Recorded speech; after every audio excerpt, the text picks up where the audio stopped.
Hi viewers, welcome to our channel.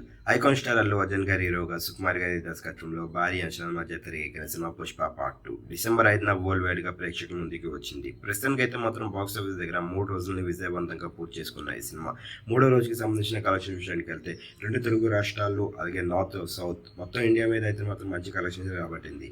మరి బయట దేశాల విషయానికి వెళ్తే మాత్రం వరల్డ్ వైడ్ గా కూడా సాలిడ్ కలెక్షన్స్ రాబట్టింది. మరి మూడో రోజు 100 కోట్ల పైగా కలెక్ట్ చేసింది పుష్ప 2 సినిమా. మరి మంచి కలెక్షన్స్ రాబట్టింది. ఈ విషయాన్ని పక్కన పెడితే జూనియర్ ఎన్టీఆర్ గారి హీరోగా కొరటాల శివ గారి దర్శకత్వంలో భారీ అంచనాల మధ్య తెరకెక్కిన సినిమా దేవరా. మరి పార్ట్ 1 అయితే మాత్రం రిలీజ్ అయ్యే ప్రేక్షకులందరినీ చాలా బాగా ఆకట్టుకుంది. మరి దేవరా సినిమాకి సంబంధించిన మూడో రోజు కలెక్షన్స్ విషయానికి వెళ్తే మరి మూడవ రోజు దేవరా సినిమా 40 కోట్లను మాత్రమే కలెక్ట్ చేసింది. మరి రెండు సినిమాల్ని కంపేర్ చేసి చూసుకున్నట్టుగైతే మాత్రం అల్లు అర్జున్ గారి పుష్ప 2 సినిమా పైసే సాధించింది. మరి రెండు సినిమాల్లోని ఏ సినిమా మీకు బాగా నచ్చింది? అలాగే బాక్స్ ఆఫీస్ దగ్గర ఎలాంటి రికార్డ్స్ని ఏ సినిమా బాగా క్రియేట్ చేస్తుందని మీరు అనుకుంటున్నారు? కింద కనిపిస్తున్న కామెంట్ బాక్స్లో కామెంట్ చేయండి. ఈ వీడియో కనుక మీకు నచ్చినట్లయితే లైక్ చేయండి, షేర్ చేయండి. మరిన్ని ఇంట్రెస్టింగ్ అప్డేట్స్ కోసం చూస్తూనే ఉండండి అవర్ ఛానల్.